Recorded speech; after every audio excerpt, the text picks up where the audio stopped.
Last week, I was introduced to Manolo's 7-year-old warm blood gelding, Levi. Levi is in the very early stages of training due to an injury he sustained as a young horse that delayed his training. This is a very good example of some of the early stages of properly starting a young horse.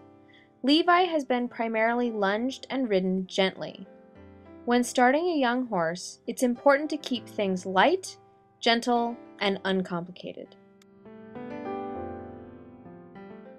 Today, poor Levi had a couple of bug bites that were itchy, so he was swishing his tail a lot.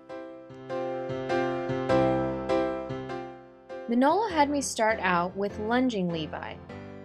Levi is quiet and easygoing, which is a nice mental state for a young horse. He is clearly not frightened by the work and takes to it calmly. We begin with walking. Just get him out and moving. As he warms up a bit, I can play with getting a bigger, more energetic walk and then slowing it down to a regular walk. Changing the speed keeps him from getting bored and helps develop his musculature. And now trot. Manolo asked me to bring up the energy of the walk before asking for the trot to make the transition easier. Only semi-successful at that this time. Just as with the walk, we start out slowly and gently, adding some energy as he warms up.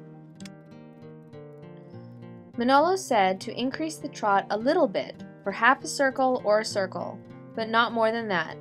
Young horses have short attention spans and sometimes little discipline. So asking them to remain focused for too long just isn't fair and will only lead to an argument.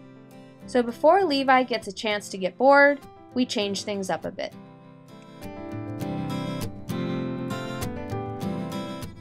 The most important thing is to keep it light and uncomplicated.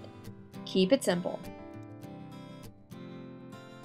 When you're lunging a young horse, they will have their neck up, in the middle, and down. And you have to allow all of that in order for them to find their balance. Don't try to set their neck position in one place. You always work on correct flexion, but where they carry their neck is less important. They have to be allowed to develop their balance and strength by changing their neck position and not having it held at one level. So early on, don't worry about exactly where their head and neck are. The aim is to get their eye about hip level, but you don't force it there. They have to come to that balance on their own, with your guidance.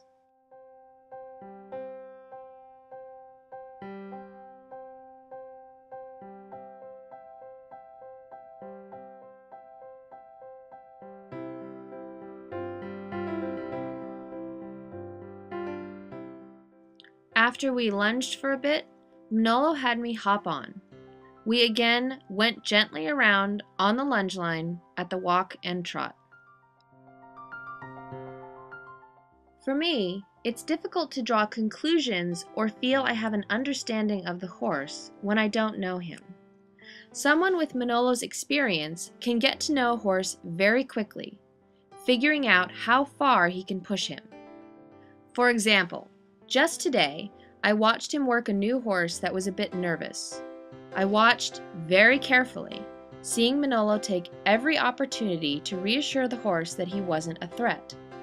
He stayed consistent and calm no matter what the horse did, and by the end of that lesson, that nervous horse was relaxed and more trusting. Skills like that take years to develop. It takes me much longer to get to know a horse. So Levi and I are just scratching the surface. Because I don't know him, I am sure he gets away with things with me that Manolo would never let him do. But such is learning for both of us.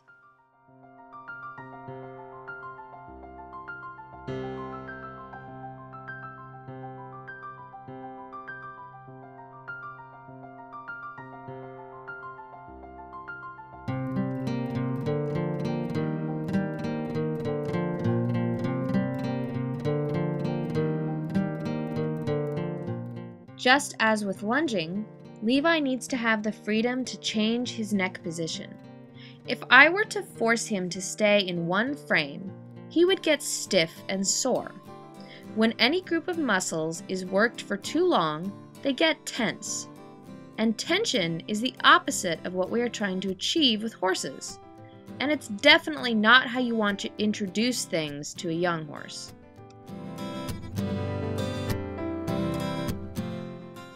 So after lunging, and lunging while riding, now it's time for riding on our own. Manolo still stayed around to support from the ground. I can't stress enough how much trust a rider puts in their ground person. Having an experienced ground person to assist with a young horse can be invaluable.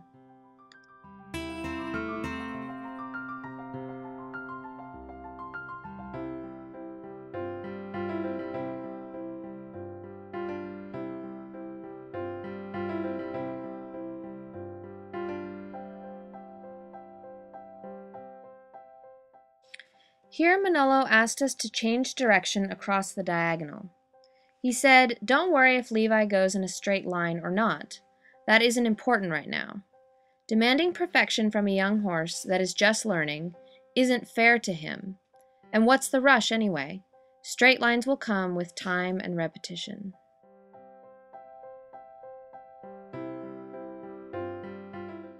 Here we have a horse who is by nature lazy. So when riding him, I have to work out ways of getting him to move forward and out without scaring him. Horses like this greatly increase a rider's skills because you have to be creative in getting the best out of him. There will also be horses that are overly forward, and you have to learn to bring them down and quiet. When working with any horse, you have to be flexible in figuring out ways to work with their unique body type and personality, so that you instill the foundations of training in them. Straight, forward without running, and out.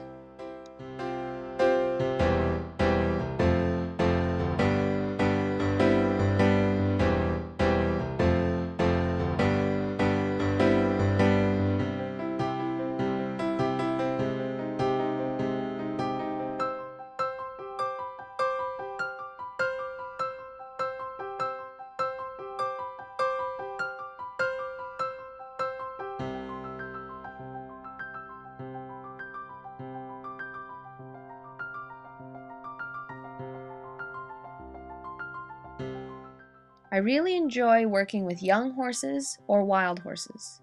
They are like a big puzzle, and the trick is figuring out what are the keys that unlock that particular horse's potential. It can be very frustrating, and sometimes can make you want to bang your head against a wall, repeatedly. But those horses are the ones that make you a better rider and a better person.